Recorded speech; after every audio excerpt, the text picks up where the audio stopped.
Did you kill him? I killed one. Oh, you one too.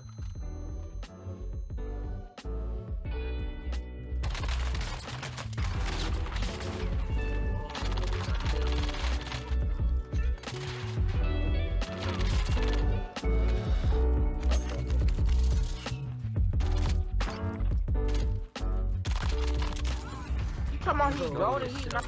Yo, what's going on everyone? My name is Cjehp and welcome to the first video in a brand new Warzone series called Get Sweaty. In this series, we'll be watching and breaking down advanced gameplay, talking about the why behind each move a player makes. The goal with these types of videos is to help improve positioning, rotations, gunfights, and in-game decision making through thoughtful commentary on high kill, aggressive gameplay. And if you guys want to see more content like this, hit that subscribe button. Alright, and without further ado, let's get sweaty. In our first video, we'll be diving into my own 32 kill squads game.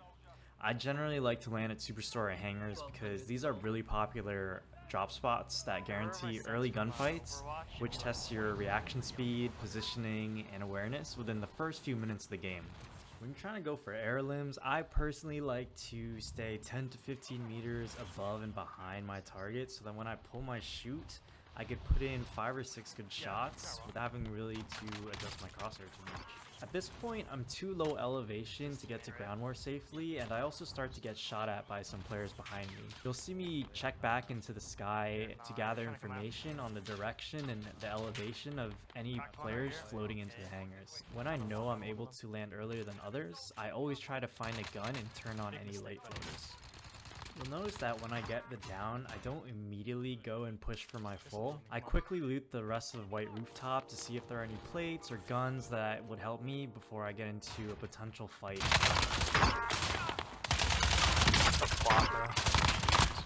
Yeah.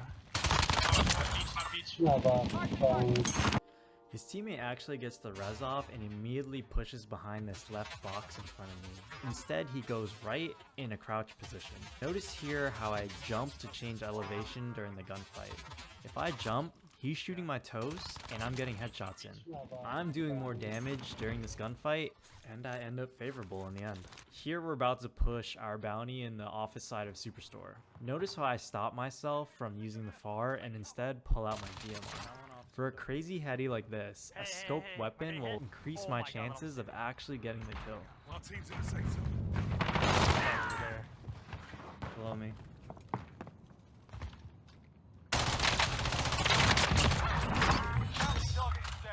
As soon as I get up into the office, I hear footsteps below me. I jump out the window, but decide against rushing through the door right away. I can't tell you guys how many times I've died just brainlessly sprinting through doors. Reckless, sweaty players will rush through that door and end up losing the gunfight most of the time. In cases like these, the player that's already through the door is more favorable. Let's break down why.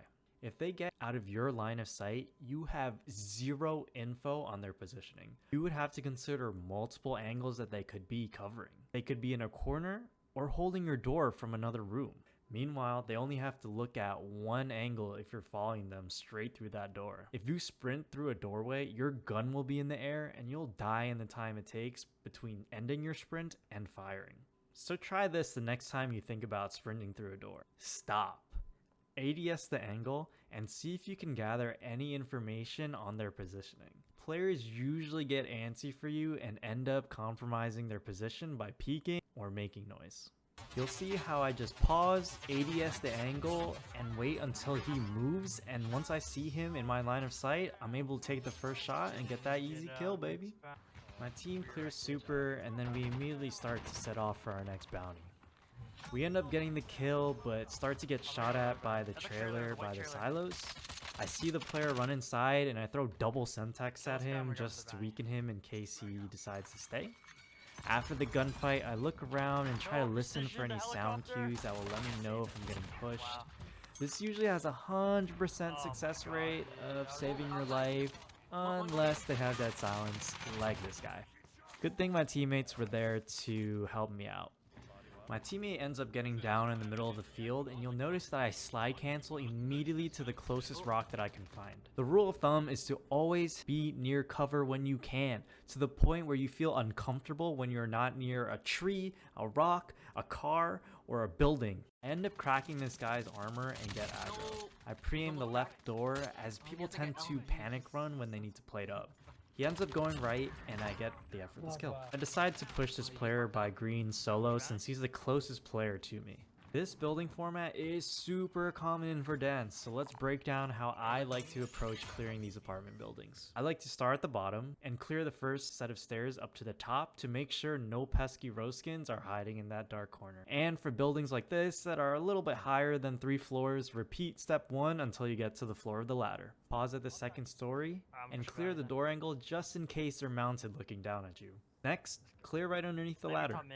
And finally, when you go up the last set of stairs, I like to move backwards while pre-aiming the door just in case they decide to challenge you while you're walking up. Yeah, right here.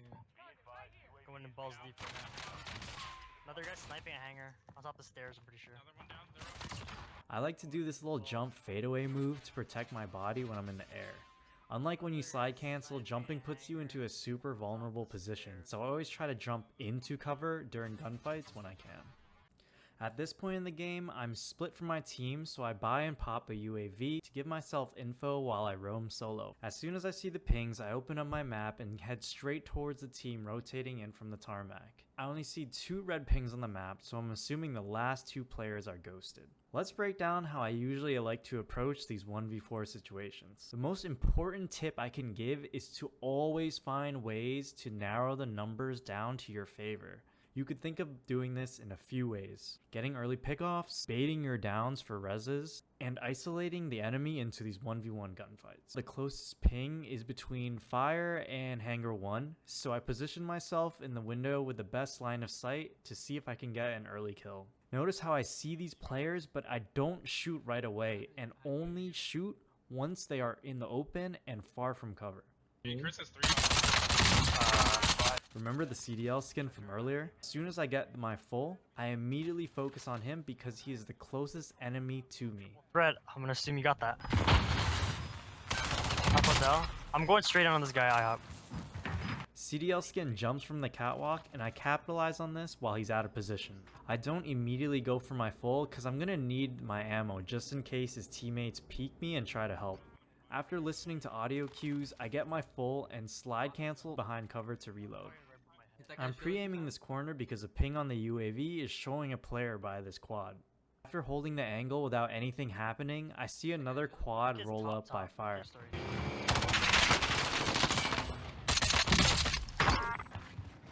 That's gonna look so sus. I take a few shots at the fire guy, but recognize that this would be the perfect time for the original quad player to peek me.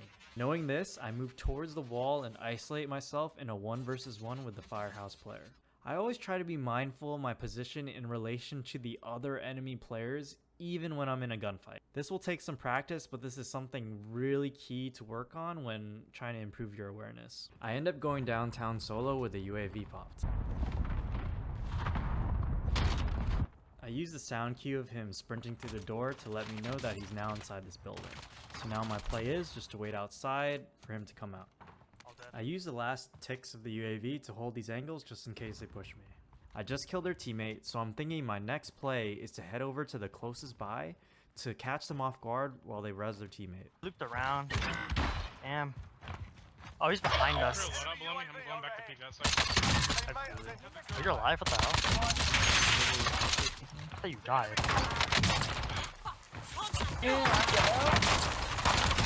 What, $6,000?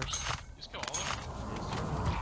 I hear a loadout drop nearby, so I slice the pie to clear the buy station area. Slicing the pie is a real military technique where you use a wall, corner, or door entrance as cover while you pan your crosshair across the corner. This should give you an early advantage in targeting your enemy while effectively minimizing 2-on-1 situations. I get an early down on a player by the buy menu, but I'm stuck in the open without cover. Before going for my full, I position behind the loadout for cover. I see a player pop out to the right of my crosshair, so I play this loadout heady to reduce the amount of visibility my body has to the enemy.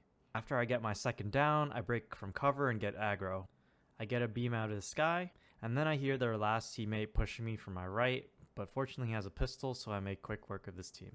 I hear gunshots from the corner downtown building, so I make my way over. There's a team on the roof, and I generally don't like to push this building because climbing that ladder is a death sentence. So I decide to play them from underneath and across the street. You'll see me swap stances from prone to standing, just to see if there are any players on the roof peeking down. I catch a player off guard, but unfortunately have to run back to res my teammate on a roof. After the res, I fly back down to the teams at the corner building. On the way down, my teammate gets a live ping of some enemies, so as soon as I hit the floor and turn the corner, I immediately ADS that angle just to catch any rotators off guard. Guys aren't even good. There's at least 2 there. I'm so sick. Down one? I go to push my down, but my teammate was able to get there before me. Luckily, I was able to get there just in time before he got shot in the back from an enemy player. In this situation, I didn't really want to push because they had gas pressure on the way, and I didn't want to get into a gunfight that would put me in a situation where we're fighting literally as gas is coming. I pop a UAV and decide to push this player crossing the street solo. Even though it should be an easy 1 versus 1 for me since I have the UAV up, I don't take any chances and still get behind cover before I shoot. Try to get into the habit of always playing like you're against sweaty players. I make my way over to the firehouse to pick off players rotating in from Promenade. I get a pick off on a player on the buy, but immediately see tracers coming from the media building to my left. As soon as I see that, I get out of the street just in case they heard or saw my gunshots and decide to turn on to me. Since now I know there's a team with a clear view on my rotation into fire, I decided it's not worth the risk and instead hop into a SUV with my teammate to push a different team. We push a team to our east and I hop out early to get in a better position while my teammate drives around the block. The idea here is that the person in the car drives around and distracts the enemies while the people who hopped out of the car get into position for pickoffs. You're in like 30 seconds. We have to get Hold off on. here. Let's just drop. Yeah. Proximity mine. Oh, I think I'm dead. Friendly loadout drop on the way. Is it on that roof? No, I was Oh like, my god, shit, let's go. Another proximity mine? Oh.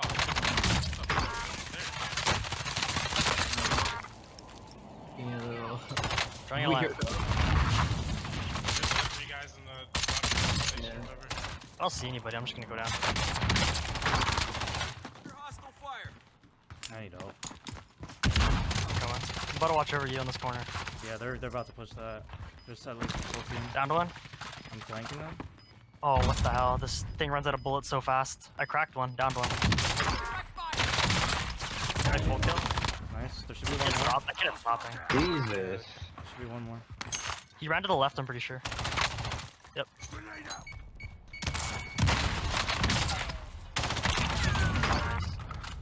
After I down the first player, I don't commit fully to get my kill. Reason being, he crawled behind cover and likely live pinged me / called me out to his team by now. To get the full, I would have to move past sources of cover, and without knowing where his team was at, I had very little info to inform my decision on where to position myself. So instead, I reset the fight and tried to bait the res. After I re-peek again, his whole team popped out of nowhere, so you'll see me dance from planner to planner to try to play different headies against the enemies. I try to get a different angle on the Rose, but then she throws a Semtex at me. You'll see me slide cancel away from its proximity to avoid damage, but then immediately try to get behind cover. I crack the Rose and try to get aggro off it, but then I hear footsteps to my right. I move towards the wall to minimize the opportunity for the team to play me in a 2 versus 1. After I down CL skin, I'm in a pretty bad spot now with no plates and only 1 bullet left in my FAR, so I decide to plate away and reposition. Going. I'm about to watch over you on this While I'm repositioning, my teammate actually landed on a roof nearby and has been a pretty good distraction for the team that I was fighting. Since I've resetted the fight on my end, all I'm thinking in my head right now is to get behind the enemy players and pick them off while they're distracted by my teammate. I throw a Semtex into the left side of the store to force that player to the right side. Also, the explosion would conceal my footsteps while I pushed towards the door. Came from by. My team gets into a fight right on the gas line. I don't want to push here because the gas is moving super quick and I don't have a clear line of vision on the enemies. Also, I just don't have a gas mask. Dead. On me. On you? I have to reload. I'm dead, man. I reach the street and look left because I know that they'll have to be crossing in the open, and this should be a good opportunity for me to get some pickoffs. There's two. There's three actually. 2 plus a respawner. I hear footsteps inside this room to my left, so I pre-stun the room just in case. They end up double peeking me around the corner, but in this gunfight, I changed elevation from crouching to standing and even jumping, just to force them to adjust their crosshair in case they wanted to hit headshots. I throw a Semtex to do more damage while they're down, and cause them to bleed out a little bit faster while they're in gas.